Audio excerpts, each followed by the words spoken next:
পহেলগাম হামলার জবাব দিতে ভারতের অপারেশন সিঁদুর। সিঁদুরের পর ভারত পাকিস্তান যুদ্ধ আবহ। বৃহস্পতিবার ভারতের একাধিক জায়গা লক্ষ্য করে ক্ষেপণাস্ত্র হামলা চালিয়েছে পাকিস্তান।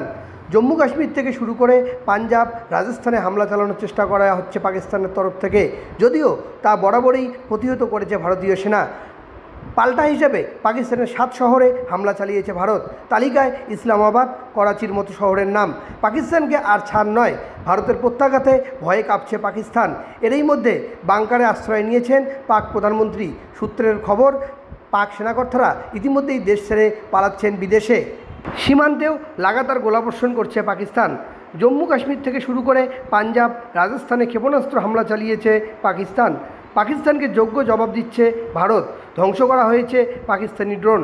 জয়সালমীরে গুলি করে নামানো হয়েছে পাকিস্তানের F-16 বিমান। ভারতের হাতে ধরা পড়েছে পাক পাইলট। লাহোর, ইসলামাবাদ, শিয়ালকোটে পাল্টা মিসাইল হামলা চালিয়েছে ভারত। বাওয়ালপুরে সেনা ক্যাম্পেও হামলা চালানো হয়েছে। সূত্রের খবর, ভারতের প্রত্যাঘাতে কাঁপছে পাকিস্তান। সেনাকর্তারা পালাচ্ছেন বিদেশে। দেশকে বিপদে ফেলে উচ্চপদস্থ সেনাকর্তার বিদেশে পালিয়ে যাচ্ছেন। বাংকারে লুকিয়ে পড়েছেন পাক প্রধানমন্ত্রী।